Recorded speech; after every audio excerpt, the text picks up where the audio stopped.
మా నిమిత్తమై చేస్తున్న ప్రార్థనకు కృతజ్ఞులమై ప్రభువుని స్తుతిస్తూ మీ నిమిత్తమై మేము కూడా ఎల్లప్పుడూ ప్రార్థన చేస్తున్నాం. మా కొరకు మరెక్కువగా ప్రార్థించండి. మీ కోటలో సంఘము బలపడినట్లుగా, ప్రభువు తన కృప చూపినట్లుగా, సాయం చేయనట్లుగా ప్రార్థించండి. మందిరానికి స్థలం తీసుకోవడం రిజిస్ట్రేషన్ జరిగిందని ముందుగానే ప్రకటించాం. మరి కన్స్ట్రక్షన్ ఆ వర్క్ నిర్మాణం నిమిత్తమై మీరు కూడా ప్రార్థన చేయాలని ప్రేమతో తెలియచేస్తున్నాను. ఈ ఉదయకాలం దేవసన్నిధిలో ఉండగా మనము దేవుని వాక్యాన్ని చదువుకుందాం. 139వ కీర్తన చదువుకుందాం రండి. 39వ కీర్తన 39వ కీర్తన చదువుకుందాం రండి. మొదటి నుండి మనము కొన్ని వచనాలు చదువుకుందాం. మీరందరూ కూడా నాతో పాటు కలిసి కొద్దిగా టైం అయినా బైబిల్ చదవాలని నేను ఇష్టపడుతున్నాను. నేను మొదటి వచనం చదువుతాను, మీరందరూ రెండో వచనం చదవండి. అది ఎలా ఉన్నా పర్లేదు, నేను వింటాను. మొదటి వచనం నేను చదువుతున్నాను. నా నాలుకతో పాపము చేయకున్నట్లు నా మార్గములను జాగ్రత్తగా చూసుకొందును. భక్తిహీనుడు నా ఎదుట ఉన్నప్పుడు నా నోటికి చిక్కమును ఉంచుకొందును అనుకొంటిని.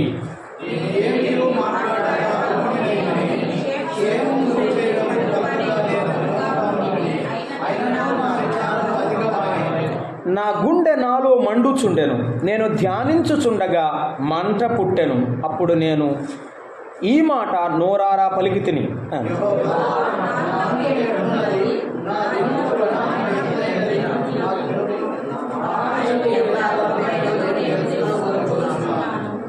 నా దినముల పరిమాణము నీవు బెత్తెడంతగా చేసి ఉన్నావు.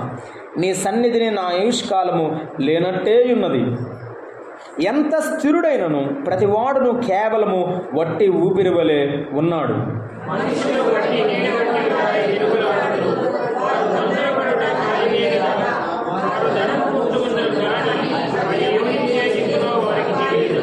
ప్రభువా, నేను దేని కొరకు కనిపెట్టుకొందును? నిన్నే నేను నమ్ముకొని ఉన్నాను.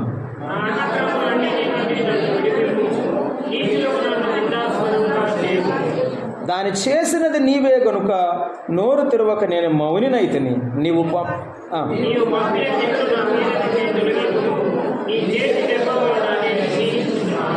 దోషములను బట్టి నీవు మనుషులను గద్దింపుతో శిక్షించున్నప్పుడు చిమ్మట కుట్టిన వస్త్రము వలె నీవు వారి అందము చెడగొట్టెదవు. నరులందరూ వట్టి ఊపిరి వంటి వారు.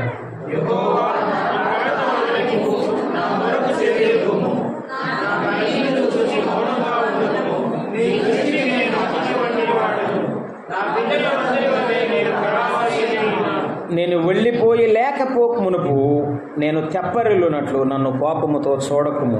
ప్రార్థన చేద్దాం. దయగల తండ్రి, ప్రేమగల ప్రభువా, మీకు స్తోత్రం చెల్లిస్తున్నాం. ఈ ఉదయకాలం మీ సన్నిధిలో మిమ్మల్ని ఆరాధించే భాగ్యం మాకు ఇచ్చినందుకు స్తోత్రములు. మీ వాక్యమును మేము చదువుకొని ఉన్నాము. ఆశతో మీ నోటి వైపు మేము చూస్తున్నాం నాయన. నిలవబడిన వాడు నిష్ప్రయోజకుడు. మనుషుని మాటల వలన ఎప్పటికీ మాకు మేలు లేదు, కలుగుదు కూడా. గనుక మాతో మాట్లాడండి. మా హృదయాలతో మీరు మాట్లాడుచుండగా మమ్మను కదిలించండి, గద్దించండి, సరిచేయండి. మీ కొరకు నిక్కమైన మొక్కల వలె నిలబడి ఉండడానికి మమ్మను నడిపించుమని మీ ఆత్మ ద్వారా సర్వసత్యములోనికి నడిపిస్తుండగా ఏకీభవించి ముందు అడుగులు వేయుటకు మీ ఆత్మ సహాయం సమృద్ధిగా అనుగ్రహించుమని, మా ఆత్మీయ జీవితాలకు క్షేమం, గొప్పదగు మీ నామమునకు మహిమ తెచ్చుకొందురని మా ప్రభు అయిన యేసుక్రీస్తు నామమున ప్రార్థన చేయుచున్నాము తండ్రి. ఆమేన్. రైట్. అందరికీ చాలా వందనాలు. బాగా చక్కగా బైబిల్ చదివారు, సంతోషం. ఈ అధ్యాయం అంతా ప్రభువు నాకు ఈ ఉదయకాలం అనుగ్రహించిన సందేశం. ఈ అధ్యాయం అంతా చదువుతున్నప్పుడు దావీదు జీవితము ద్వారా దేవుడు నాతో పలికిన మాటలు నేను మీకు అందిస్తాను. చదువుకున్న వాళ్ళు పుస్తకం రాసుకోండి, చదువులేని వాళ్ళు చక్కగా వినండి. మొదటి 2 వచనాల్లో దావీదు ఒక తీర్మానం చేస్తున్నాడు. That is his decision. దావీదు యొక్క తీర్మానం గుర్తుపెట్టుకోండి, తర్వాత ధ్యానం చేద్దాం. 3వ వచనంలో అంటాడు, నేను ధ్యానించుచున్నాను అన్నాడు. దావీదు యొక్క ధ్యానం, దావీదు యొక్క ధ్యానం, దావీదు యొక్క తీర్మానం, దావీదు యొక్క ధ్యానం. 4 నుండి 5 వచనాలు, 2 వచనాలు మనం చదివితే నేను తెలుసుకొనగోరుచున్నాను అన్నాడు. That is the desire of David. దావీదు యొక్క కోరిక ఏమిటి? దావీదు యొక్క కోరిక, దావీదు యొక్క కోరిక. మొదటిది ఏమిటి? దావీదు యొక్క తీర్మానం. రెండవది దావీదు యొక్క ధ్యానం. మూడవది దావీదు యొక్క కోరిక. రైట్, దావీదు యొక్క కోరిక. 5, 6 వచనాలు మనం చదివితే దావీదు యొక్క గ్రహింపు అంటారు, రియలైజేషన్ ఆఫ్ డేవిడ్ అంటారు. దావీదు ఒక సంగతి గ్రహించాడు, తెలుసుకున్నాడు. ఒకటి అనుకున్నాడు, 2 తెలుసుకున్నాడు.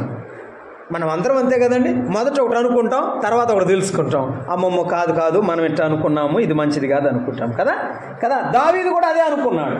దావీదు యొక్క గ్రహింపు 5, 6 వచనాలు. 7 నుండి 13 వరకు, ఆఖరి వరకు ఒకే ఒక మాట, దావీదు యొక్క నిరీక్షణతో కూడిన ప్రార్థన. ఏమిటి? నిరీక్షణతో కూడిన ప్రార్థన. ఇదంతా దావీదు ప్రార్థనే కానీ స్పష్టంగా మనకు 7 నుండి 13 వరకు దావీదు ప్రార్థన కనబడుతుంది. రైట్, ఇప్పుడు జాగ్రత్తగా వినండి. మనమందరము విశ్వాసులం, మనమందరము దేవుని యందు విశ్వాసం ఉంచిన విశ్వాసులం. నాతో చెప్తారుగా, మీరు చాలా మంచోళ్ళు, నాతో చెప్పండి. రైట్, మనమందరము దేవుని యందు విశ్వాసం ఉంచిన విశ్వాసులం. దావీదు కూడా దేవుని యందు విశ్వాసం ఉంచిన విశ్వాసి కదండి కదా. దేవుని యందు విశ్వాసం ఉంచినటువంటి విశ్వాసి యొక్క తీర్మానాన్ని ఇప్పుడు మనం చూస్తున్నాం. దేవుని నమ్ముకున్న పిల్లలు ఎటువంటి తీర్మానాలు చేయాలి? అమ్మా, మన జీవితంలో మనం చేసే తీర్మానాలు చాలా ప్రాముఖ్యమైనవి. అవి ఏ రోజైనా తప్పిపోతే తర్వాత అయ్యో ఇలా చేశానని బాధపడకూడదు. We should not feel sorry for it. 50 సంవత్సరాలు గతించిన తర్వాత, 60 సంవత్సరాల తర్వాత అయ్యో నేను ఇది చేయలేకపోయినని బాధపడకూడదు. ఏ తీర్మానమైనా ఇప్పుడే చేయాలి. ఆ తీర్మానమే నీ జీవితానికి అభివృద్ధి అయినా అభివృద్ధి కాకపోయినా అదే నీ జీవితం. మనం చేసే తీర్మానాలు జాగ్రత్తగా ఉండాలి. విశ్వాసులు ప్రత్యేకంగా, లోకంలోని వారు లోక సంబంధమైన అభివృద్ధి కొరకు, లోక సంబంధమైన ఆశీర్వాదం కొరకు ప్రయత్నాలు చేస్తారు. కానీ దేవుని పిల్లలు దేవుని ఆశీర్వాదం కొరకు వారు చేయాల్సిన తీర్మానాలు. నేను ఇంకా బైబిల్లో చెప్పను, వార్పా తీర్మానం అంతే. బైబిల్లో వార్పా లేదు. రూతు యొక్క తీర్మానం దేవుని యొక్క గ్రంథములో ఉన్నది. యేసుక్రీస్తు యొక్క వంశావళి యోధా గోత్రములో రూతు పేరు ఉన్నది. మనము తీర్మానం చేసినాం, యేసు ప్రభువు నమ్ముకున్నాం కాబట్టి యేసు ప్రభువు తన జీవ గ్రంథంలో మన పేరు రాశాడు. అయితే రాసిన తర్వాత నేను యేసు ప్రభువు నమ్ముకున్నాను, నా ఇష్టం వచ్చినట్టు నేను బ్రతకాలి అని అనుకోకూడదు. లోకంలో ఉన్నప్పుడు దావీదు ఏం తీర్మానం చేశాడు? ఇప్పుడు రండి చూద్దాం. మొదటి వచనం ఏమంటాడు? నా నాలుకతో పాపము చేయకుండానట్లు నా మార్గములను జాగ్రత్తగా, నా నాలుకతో నేను పాపము చెయ్యను. ఇది తీర్మానం. యేసు ప్రభువు నమ్మిన విశ్వాసులు ఏం చేయకూడదు? పాపము చేయకూడదు. ఆ మాట వదిలిపెట్టారుగా. ఏం చేయకూడదు? వ్యభిచారం చేస్తే పాపం, దొంగతనం చేస్తే పాపం అని మనం బైబిల్లో చదువుతున్నాము, నిజమే. కానీ బైబిల్ ఏం చెప్తుందంటే నాలుక కూడా ఏం చేస్తుందట? అవునా? నాలుక ఏం చేసింది? అంతా మనం కదా చేసేది. నాలుక ఏం చేస్తుందంటారా? చదవండి బైబిల్ గ్రంథంలో 5వ అధ్యాయం కీర్తన 9వ చరణం. 5వ అధ్యాయము కీర్తన 9వ కీర్తన 5వ చరణాన్ని మనం చదువుకుంటున్నాం. ఇలాగ వారి నోట్లో ఏముండాలంట? చెప్పండి అమ్మా. యథార్థత ఉండాలి. చెప్పే మాట నిజమై ఉండాలి. అబద్ధమైతే అసలు మాట్లాడబోకు. దేవుని పిల్లలు యథార్థంగా మాట్లాడు. వారి నోట యథార్థత లేదు. వారి నాశనకరమైన గుంటలో ఉన్నాడు కాబట్టి ఆ మనసులో కూడా అలాగే ఉంది. లోపల నాశనమే ఉంది, ఏం మంచితనం లేదు. వారి కంఠము తెరిసిన సమాధి అన్నాడు. 5వ అధ్యాయం 9వ వచనం చదువుతున్నాం. వారు నాలుకతో ఏం చేస్తారు? నాలుగుతో ఇచ్చకములాడుదురు. అంటే అర్థం కాకపోవచ్చు, నేను చెప్తాను. They flatter the people with words అన్నాడు ఇంగ్లీష్లో. అంటే ఎదుటి వాళ్ళని పడగొడతారు. ఎట్లా? చేత్తో కాదు, వస్తువుతో కాదట, మాటలతో పడగొడతారట. ఎలా? అక్క నీ అంతర్దా లేదక్క అంటే, అవును తమ్ముడా ఏం చెప్పినా చేస్తుంది. దేంతో? దేనికి పడిపోయింది అక్క? మాట. అన్న దేనికి పడిపోతాడు? అన్న నీ అంత దానకరుణుడు లేనా అంటే జేబు సించి ఇచ్చేయాల్సింది. మాటలతో పడిపోయేవారు ఉన్నారు. ఈ నాలుక చాలా జాగ్రత్తగా మాట్లాడాలని చెప్తారు. ఇచ్చకపు మాటలు రాకూడదు. ఇతరులను మాటల ద్వారా మాయ చేయడానికి ప్రయత్నం చేయకూడదు. మాటల ద్వారా యథార్థతను పోగొట్టుకోకూడదు. మన మాట యథార్థంగా ఉండాలి. మన మాట సత్యంగా ఉండాలి. అవసరం కొరకు నోటిని, నాలుకను ఏం చేయకూడదు? గట్టిగా చెప్పారండమ్మా. ఏం చేయకూడదు? నాలుకను ఉపయోగించకూడదు. నాలుగును ఏం చేయకూడదు? ఉపయోగించకూడదు. అక్కడే మనం చూస్తాం 39వ కీర్తనలో చెప్పినట్టుగానే నా నాలుకతో పాపం అంటే ఇచ్చకములో ఆడేటువంటి పాపం నాలుక ద్వారా ఉన్నది. జాగ్రత్తగా 15వ కీర్తన 3వ చరణం కూడా చదవండి. 15వ కీర్తన 3వ చరణం. కీర్తనాకారుడు అక్కడ ఏమంటాడు? అట్టివాడు కొండెములాడటువంటి ఏంటమ్మా? మరట పెద్దోళ్ళు మీరు నన్నేం అనుకోబాకండి, కానీ బైబిల్లో ఉంది.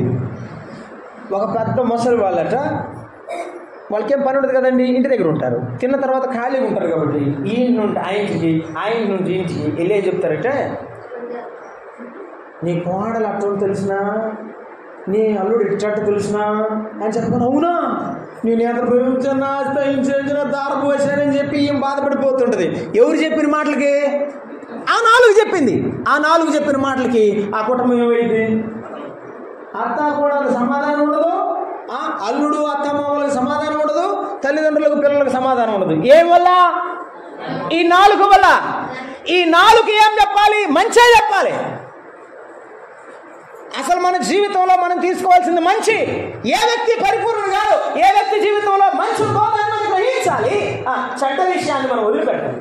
ఆ వ్యక్తి చూసుకోవాలి. ఆ వ్యక్తి బాగుపడతాడో చెడిపోతాడు తర్వాత సంగతి. మనం ఏం చెప్తాం? ఆయనలో అది బాగోదండి, ఈమెలో ఇది బాగోదండి. అసలు ఆమెలో ఏం మంచిది ఉందో నీకు తెలుసా?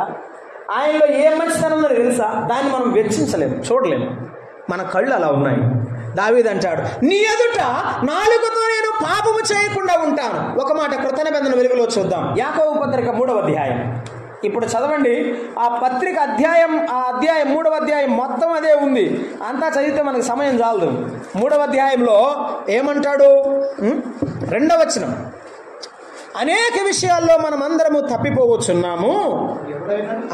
ఎవడైనను దేంట్లో? మాటలో తప్పిపోయాక. అది అన్య జనులకు నీవు మాట ఇచ్చినా, దేవుని పిల్లలకు మాట ఇచ్చినా, అయిన వారికి మాట ఇచ్చినా, రక్త సంబంధులకు మాట ఇచ్చినా, ఆ మాటకు కట్టుబడి మాట్లాడరు. మీరు చాలా మంచిది. చెప్పండి అమ్మా, చెప్పండి. ఏమండి, ఆఫీస్లో మాట చెప్తావు, రేపటికి ఇది ఉండదు, కనపడదు. నేను ఎవరో నమ్ముతారు ఆఫీస్లో? ఎందుకు నమ్మాలి నీ బాన్సు? ఎందుకు నమ్మాలి నీ యజమాని నీ జీతం పెంచాలి? ఇప్పుడు మీరు సరిగా చేస్తే కదా, నీవు సరిగా మాట మీద ఉంటే కదా. నీవు ఇంట్లో అన్నదమ్ములు ఉంటారు, అక్కచెల్లెలు ఉంటారు, నీ మాట చెప్తే నమ్ముతారా? మీ తల్లిదండ్రులు నమ్ముతారా? నీ అత్తమామలు నీవే అటువంటి నమ్మకాన్ని పెట్టుకుంటారా? నీ నాలుక నీ విశ్వాసాన్ని నిలబెడుతుంది. నీ నాలుకే నీ విశ్వాసాన్ని చెడగొడుతుంది, పోగొడుతుంది.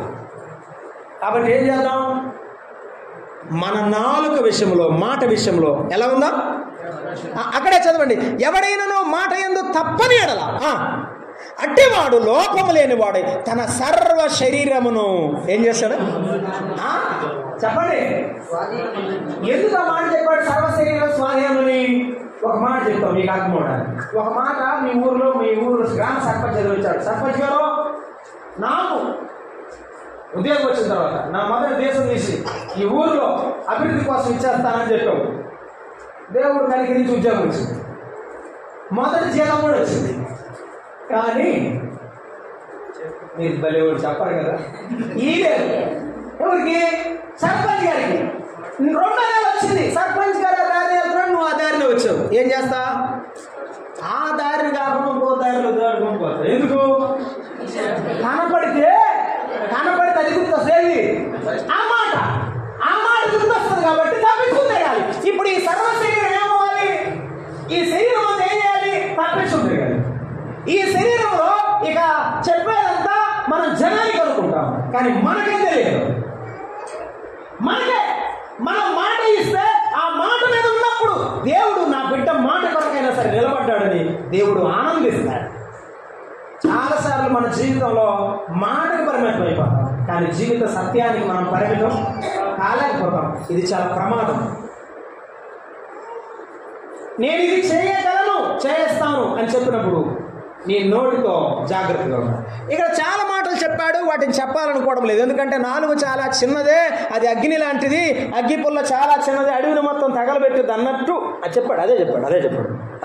నాలుక చిన్నదే కానీ కాపురాలు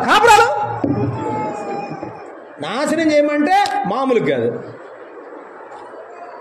పాత సామెత ఒకటి ఉంది, చూసిరమ్మంటే వీడికి కాల్చి వస్తాడురా, వీడిని అసలు పంపకండి అంటాడు. నోరే మంచిది కాదు.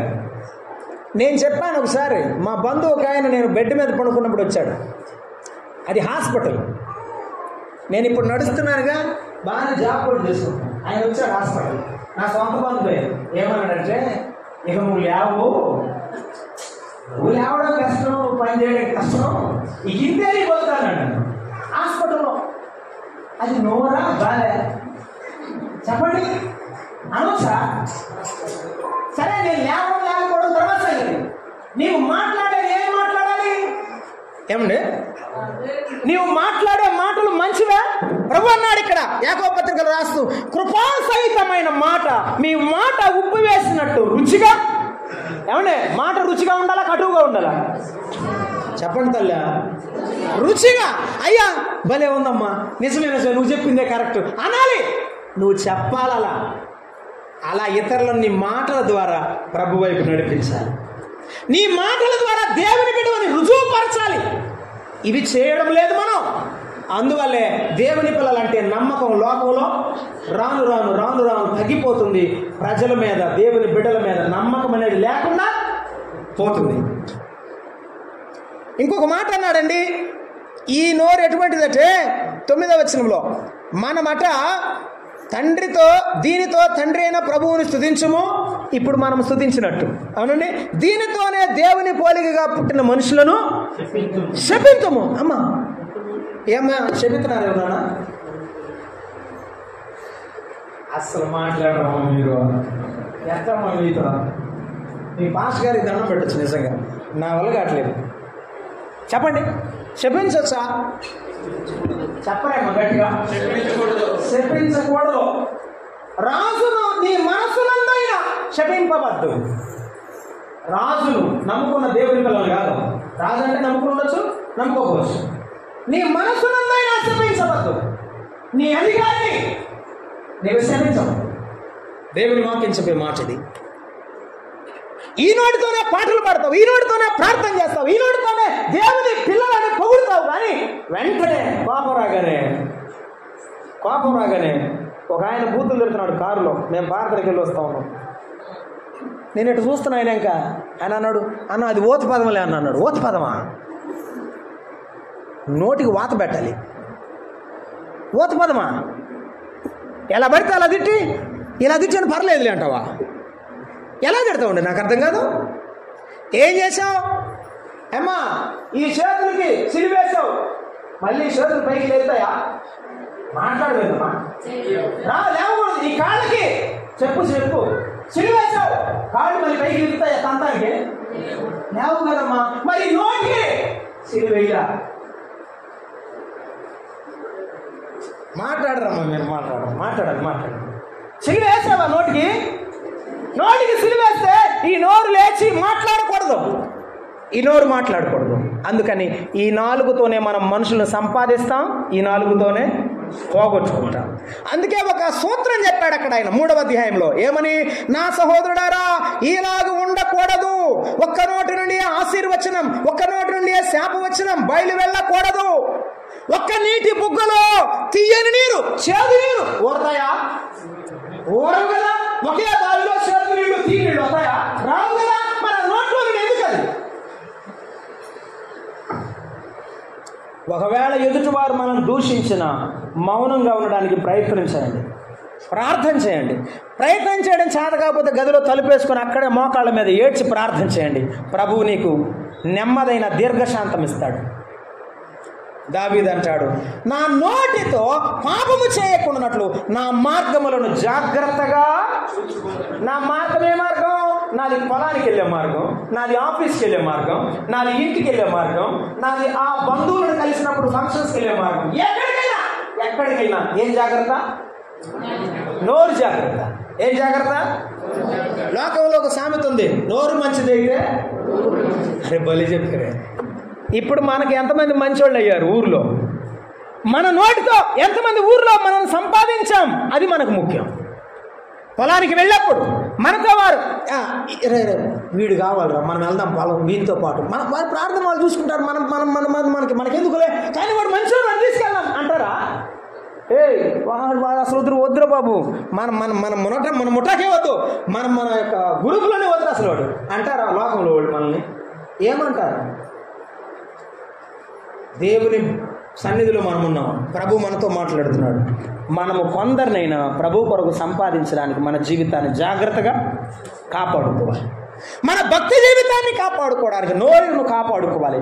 భక్తిహీనుడు నా ఎదుట ఉన్నప్పుడు, ఎప్పుడట భక్తిహీనుడు నా ఎదుట ఉన్నప్పుడు నా నోటికి ఏం పెట్టుకుంటాడు? చిక్కము. ఏమో గుర్రానికి చిక్కం పెడతాడు, లేకపోతే ఎద్దులకు చిక్కం పెడతాడు. ఎందుకు? ఎద్దు అరక దున్నేటప్పుడు, లేకపోతే కుప్ప, వరి కుప్ప వేస్తారు కదా, ఆ కుప్ప దున్నిస్తారు పాతకాలంలో ఎద్దులతో. ఆ ఎద్దులు దున్నకుండా అవి కంకులు తింటాయి అన్నమాట. అటు పని మర్చిపోయి తిండి మీద ధ్యాస పడి అవి తింటాయి. అవి తినకుండా ఉండడానికి ఏం చేస్తారు? చిక్కం పెడతారు. అర్థమైందా? నా నోటికి నేను చిక్కం పెట్టుకుంటాను. ఏమిటి ఆ చిక్కం? నీవు నేను పెట్టుకోవాల్సిన చిక్కం ఏమిటో తెలుసా? దావీదు ఒక మాట అన్నాడు 119వ కీర్తనలో, చదవండి. మన నోటికి ఉండాల్సిన చిక్కం, మన మనసుకు ఉండాల్సిన చిక్కం ఇదే 119వ కీర్తన 18వ వచనం. నేను నీ ధర్మశాస్త్రమునందు ఆశ్చర్యమైన సంగతులను చూచినట్లు నా కన్నులను తెరవమన్నాడు. 11వ వచనం చదవండి.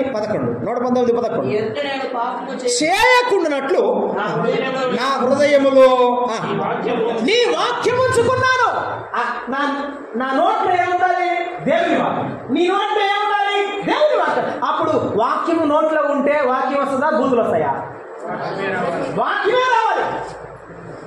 అవునయ్యా, దేవుడే చూసుకుంటాడు, నేను వెళ్ళిపోతాను అంతే. వాదన కాదు, వాక్యం రావాలి. వివాదం కాదు, వాక్యమే రావాలి. కాబట్టి మన నోటికి వాక్యం పెట్టుకుందాం. భక్తిహీనుల పద్యం మనం నివసిస్తున్నప్పుడు జాగ్రత్త కలిగి ఉందాం. 39వ కీర్తనకు రండి. అక్కడ భక్తిహీనుల ఎదుట నేను నా నోటికి చిక్కం పెట్టుకుందని అన్నాడు. దేవుని వాక్యం అనే చిక్కం మనం ఉంచుకోవాలి. 2వ వచనం, చిక్కం పెట్టుకున్న తర్వాత ఏం చేయాలి? మీరు చెప్పాలి. ఇది అసలు మనకు శాతగాందే. ఇది ఏది? మౌనంగా ఉండడం, మాట్లాడకుండా ఉండడం మనకి చేత కాదు. అరే నిన్ను ఆగమన్నా, ఏందండి ఆగేది? వాళ్ళు అట్లా మాట్లాడుతుంటే, వాళ్ళు 6 మాట్లాడితే కనీసం నేను 3 అన్నా మాట్లాడతా అంటున్నావు చూడు, అది ప్రమాదం. నీవు దానితో శత్రువులను సంపాదిస్తావు తప్ప మిత్రులను సంపాదించలేవు. వాక్యం అలా చెప్పడం లేదు. అది నా ఇంటికైనా, నీ ఇంటికైనా, నా వ్యక్తిగత జీవితానికైనా, నీ వ్యక్తిగత జీవితానికైనా ఇది అవసరం. ఏమని? మౌనంగా ఉండడం అవసరం. నేను మౌనుడైతిని క్షేమము గురించి అయినను పలుకక నేను మౌనముగా ఉంచుని అయినను నా విచారము చూసారా? మనం ఎంత మౌనంగా ఉన్నా, ఎంతో వాళ్ళు దుర్దుగా ఉన్నారు, మనల్ని విమర్శిస్తూనే ఉన్నారు, ఆడుతూనే ఉన్నారు, అయినా నాకు ఏడుపు వస్తా ఉంది, నేను విచారంతో ఉన్నానని దావీదు చెప్తున్నాడు. ఏం చేశాడు? విచారం ఎక్కువైతే మనం అది చేయాలి. ఏం చేయాలి? చదవండి. నా గుండె నాలో మండుచున్నది, దేవా వారి నోరెందుకు పంపించవు? నా దుఃఖం ఎక్కువైపోతా ఉంది, నా వైరి నన్ను తిడుతూ ఉన్నది, నా నాకు వేదనతో ఉన్నాను, నాకు బాధ ఎక్కువైపోతుంది. ఏంది ప్రభు అని నా గుండె మండుచున్నది. ఏం చేశాను మరి నేను? మండుతుంది కాబట్టి మండుతున్న కట్టె ఒకటి పట్టుకుంటురా, వాళ్ళ సంగతి తెలుద్దామని వెళ్ళాడా? ఏం చేశాడు? చదవండి. నేను ధ్యానించుచుండగా మంట పుట్టాను. అది ఏం ధ్యానం ఇది అమ్మా? మొదటి కీర్తన 2వ చరణం. మొదటి కీర్తన 2వ చరణం. ఏమి ధ్యానం? ఈ ధ్యానం నీకు బాధ వచ్చినప్పుడు ధ్యానం చేయాలి. నీకు బాధ వచ్చినప్పుడు, నీ కష్టం వచ్చినప్పుడు మనం ధ్యానించాలి. ఏమని? యెహోవా ధర్మశాస్త్రమునందు ఆనందించు, దివారాత్రము దాన్ని ధ్యానించేవాడు ధన్యుడు. ఆ చెట్టు ఎక్కడుందట? ఆ చెట్టు ఎక్కడుంది? నీటి కాలువల యోరన నాటబడిన చెట్టు. అది ఆకువాడక ఫలమిచ్చే చెట్టు అవుతుంది. ఇక ఎంత నొప్పి వచ్చినా నీళ్ళలో పడితే ఆరిపోద్దంటే. నీవు దేవుని వాక్యాన్ని చదువుతూ ధ్యానం చేస్తూ ప్రభువా నాకు ఈ సమస్యకు పరిష్కారం ఇవ్వమని ప్రభువు సన్నిధిలో ప్రార్థిస్తూ ఉంటే దేవుడు ఏం చేస్తాడో చెప్పండమ్మా? దేవుడు ఏం చేస్తాడో ఆ పరిష్కారం ఇస్తాడు. అసలు ఆ వ్యక్తిని కూడా పంపించేస్తాడు. అంతే. ఆ సమస్యకు దేవుడు సమాధానం ఇస్తాడు. మనం ఏం చేయాలి? ఇప్పుడు ప్రభు సన్నిధికి వెళ్ళాలి, మౌనంగా ఉండాలి, ప్రభు సన్నిధికి వెళ్ళాలి, బైబిల్ చదవాలి, ప్రార్థన చేయాలి. దావీదు అన్నాడు ఒక మాట. ఆ మాట నేను మీకు జ్ఞాపకం చేస్తాను. 27వ కీర్తన 4వ వచనం. ధ్యానం చేస్తున్నటువంటి వరం అడిగితిని, దానిని నేను వెతుకుచున్నాను. యెహోవా ప్రసన్నతను చూచుటకు ఆయన ఆలయములో ధ్యానించాలి. ఎక్కడికి వెళ్తున్నాడు ధ్యానం చేయడానికి? అయితే ఇప్పుడు ఆలయం అంటే మందిరం అని కాదు. ఒకవేళ 10 కిలోమీటర్లు ఉంటే మళ్ళీ మందిరం రాలేదుగా. ద ప్రెసెన్స్ ఆఫ్ గాడ్ అంటారు ఇంగ్లీష్లో.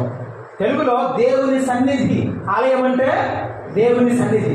ఆయన సంఘానికి రావడం, 2-3 ఎక్కడ కూడి ఉన్న వారి మధ్య నేను ఉంటానని చెప్పిన ప్రభు సన్నిధికి రావడం, ఆయన సన్నిధికి రావాలి. ఆయన సన్నిధికి వచ్చి మోకరించి ఆయన సన్నిధిలో ధ్యానం చేయాలి. ఇప్పుడు చదవండి 55వ కీర్తన 17వ వచనం. ఎలా ధ్యానం చేస్తున్నాడో చూస్తాం మనం అక్కడ. 55:17.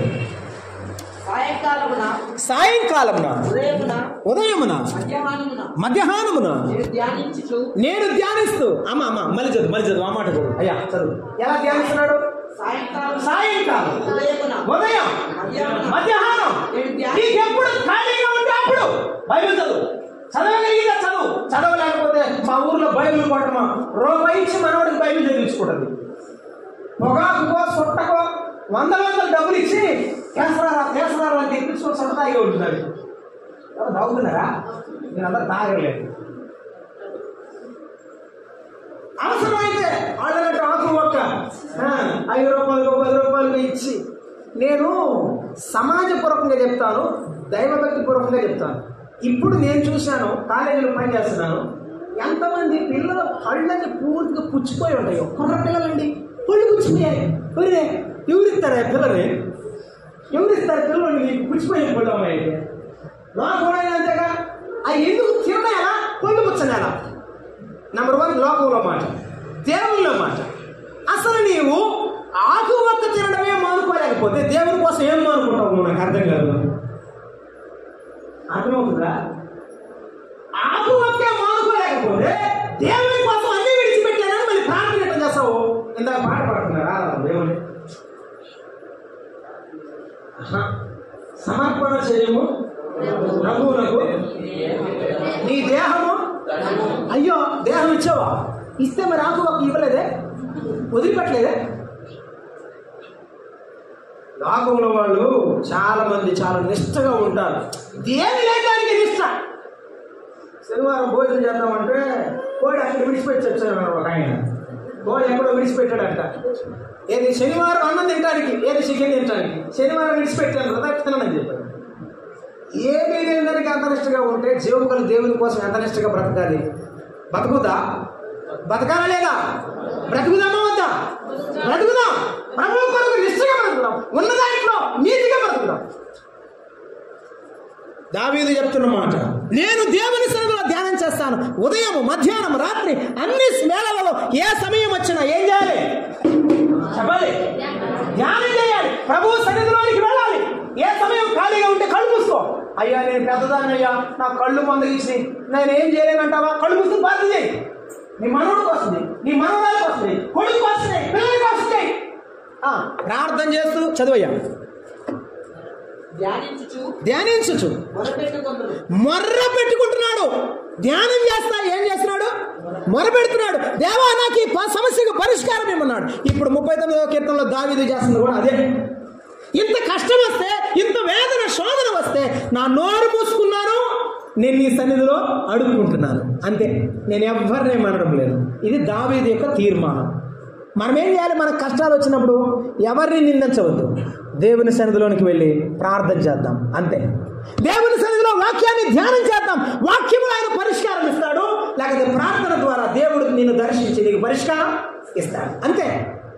ఏ వ్యక్తి ఇవ్వలేడు. ఒకవేళ వ్యక్తులు ఇచ్చినా అది పనిచేయదు. వ్యక్తులను నమ్ముకోవద్దు. రండి, దావీదు యొక్క తీర్మానం 2 మాటల్లో మనం చూస్తాం. అతడు నోటిని జాగ్రత్తగా కాపాడుకుంటాడు, చిక్కము పెట్టుకోవడం ద్వారా, మౌనంగా ఉండడం ద్వారా. అర్థమైంది కదా? చిక్కము పెట్టుకోవడం ద్వారా, మౌనంగా ఉండడం ద్వారా, దేవుని వాక్యాన్ని మన నోటిలో ఉంచుకోవడం ద్వారా, ప్రభు సన్నిధిలో మౌనంగా ప్రార్థన చేస్తూ దేవుని వాక్యాన్ని ధ్యానించడం ద్వారా మన సమస్య పరిష్కారం మనం పొందగలం. అయినా విచారమైనా కూడా దావీదు ధ్యానం ఆగలేదు. అయితే 4-5 వచనాలు ఏమంటాడు? దావీదు ధ్యానం ముగించబడింది. 3వ వచనం దావీదు కోరిక.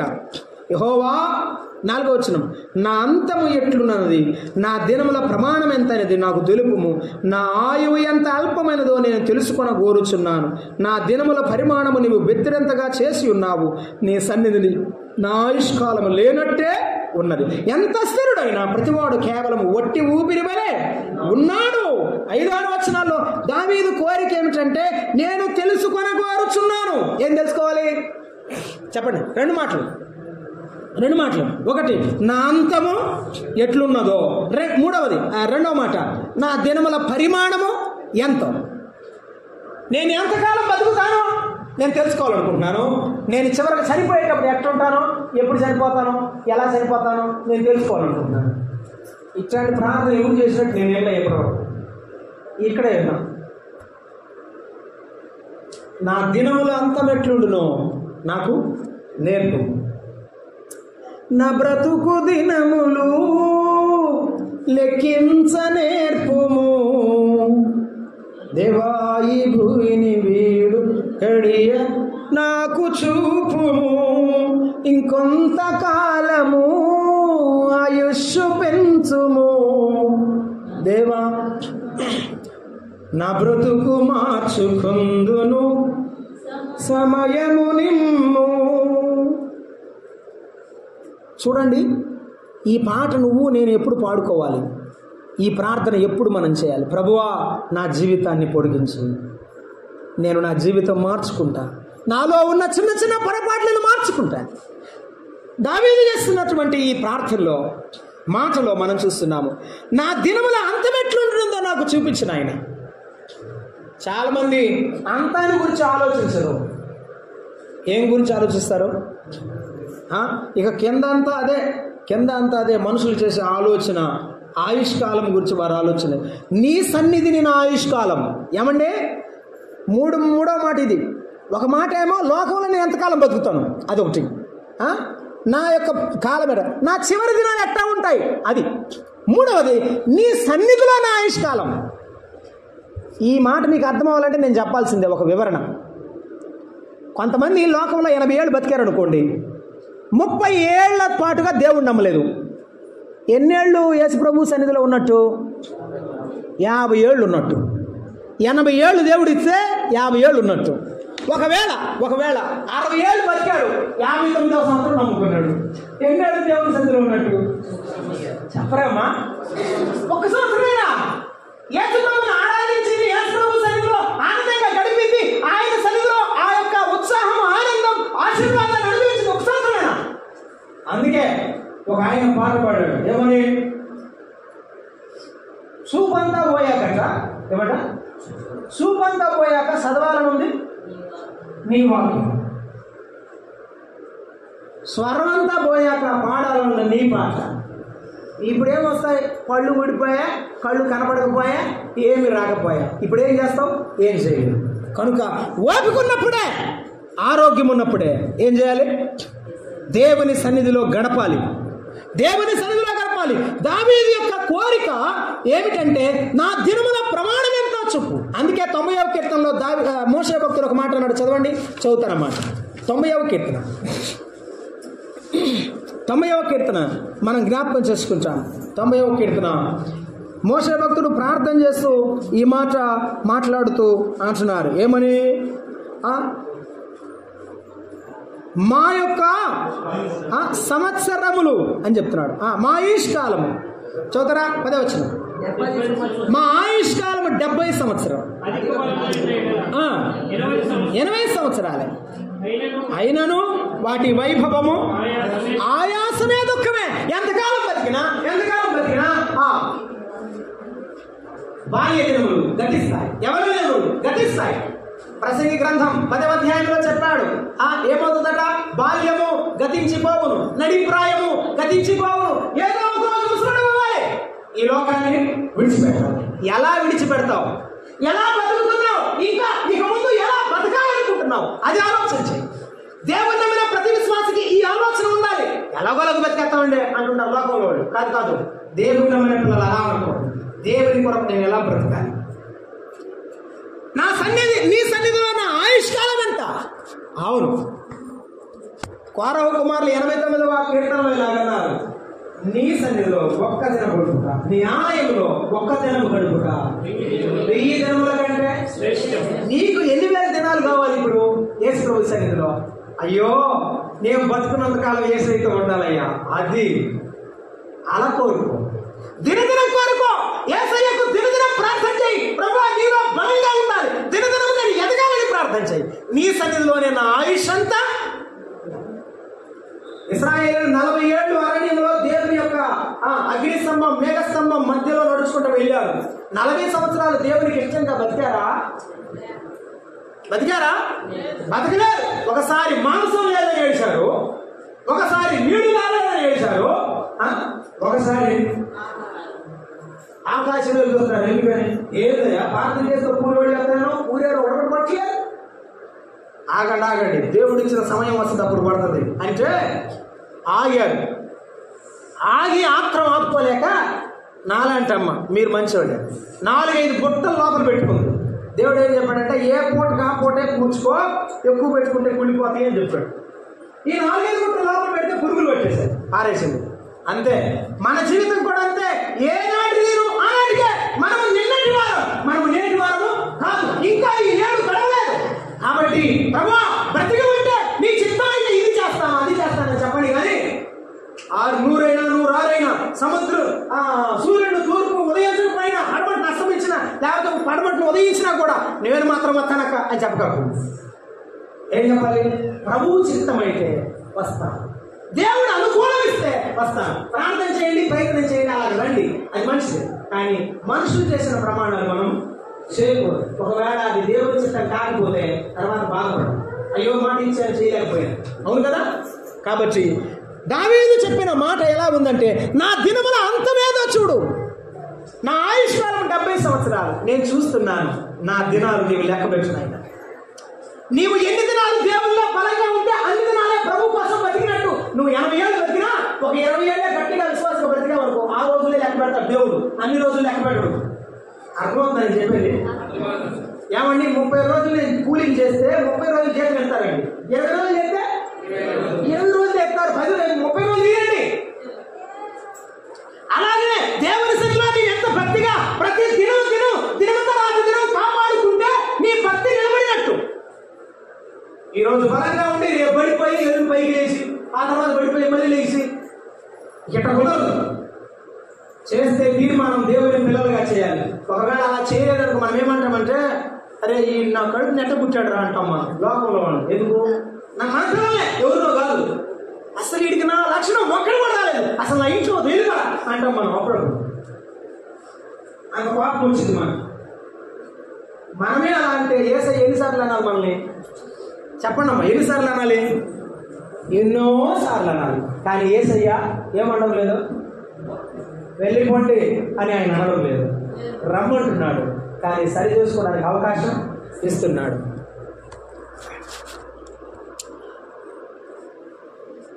నేను ముగిస్తాను. ఈ అధ్యాయం ఈరోజు అవ్వదు, నాకు అర్థమైంది. దావీదు యొక్క రియలైజేషన్ అంటారు, గ్రహింపు ఎలా ఉందంటే, నా జీవితం గొప్పదనుకున్నాను, నా సింహాసనం గొప్పదనుకున్నాను, నా రాజ్యం అంతా బలమైంది అనుకున్నాను, కానీ నీ సన్నిధిలో నా ఆయుష్కాలం లేనట్టే ఉన్నదయ్యా. ఒట్టి ఊపిరి లాంటి వాడిని, I'm just like a vapour, ఒక ఆవిరి లాంటి వాడిని. నా జీవితం బెత్తిడంతే ఉందని నాకు అర్థమైంది. నీ నిత్యత్వాన్ని చూసినప్పుడు, నీ మహిమను చూసినప్పుడు, నీ ఆకాశమును చూసినప్పుడు అసలు నేను ఎంతటి వాడిని, నేను దేనికి పనికిరాని వాడిని ప్రభువా. అయ్యా నా జీవితం ఇక లేదు నాయన, నీవేమైనా ఇస్తే బ్రతుకుతా అనే స్థితికి వచ్చాడు. ఈవేళ మనకు కలిగిన వాటిని, మన చేతిలో ఉన్న వాటిని చూసుకొని మనం మిడిసిపడకూడదు.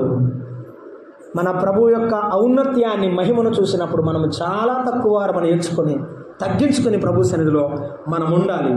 అక్కడ మనం చూస్తున్నాం నీ సన్నిధిలో అనేటువంటి ఆ యొక్క గ్రహింపు మనం కలిగి ఉండాలి. ప్రభు సన్నిధిలో మనం ఎలా ఉన్నాము. కొంతమంది అట్లా నీడలాంటి వారిని గుర్తుపెట్టుకోలేదు, ఊపిరి లాంటి వారిని గుర్తుపెట్టుకోలేదు, కానీ వారు తొందరపడుతున్నారు, ధనం కూర్చుకోవడానికి ప్రయాస పడుతున్నారు. ఇది మనం ఏం చేయకూడదంటే, లోకములో ఉన్న ధనం కొరకు ప్రయాసపడకూడదు, పరలోకములో ఉన్న ధనాన్ని కూర్చుకోవడానికి ప్రయాస పడాలి. ప్రభు అన్నాడు, ఈ లోకములో ధనం కూర్చుకోవడానికి మీరు ప్రయాసపడవద్దు. ఒకవేళ ప్రయాసపడితే మీ లోకములో ధనమంతా చిమ్మెట కొట్టుచున్నది. అంతే. ఈ లోకములో ధనం కొరకు కాకుండా పరలోకములో పేరు, అసలు ఈ లోకంలో పేరు కొరకు ప్రయాసపడే ఉన్నారు, పరలోకంలో పేరు కొరకు ప్రయాసపడడం చాలా ఆశీర్వాదం.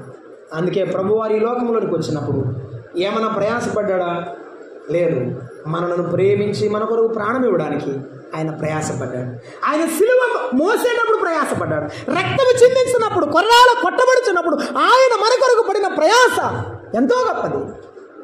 యేసయ్య మన కొరకు ఇచ్చిన ప్రాణం కంటే ఈ లోకంలో ఏదైనా గొప్పదా? ఏది లేదు. నేను మరలా చెప్తున్నాను, ప్రార్థన దగ్గరికి వెళ్ళి మోకరించినప్పుడు యేసయ్యా నాకు ఇదయ్యా ఇది అయ్యా అది అడిగేటప్పుడు ఒక మాట అడుగు, ప్రభువా నువ్వు ప్రాణమే ఇచ్చావు నా కోసం, ఇంక నేను నిన్నేం అడుగుతానయ్యా, ఇంతకంటే ఎక్కువ అడిగినా కూడా నా అంత స్వార్థపరుడు ఉండడేమో అని చెప్పు.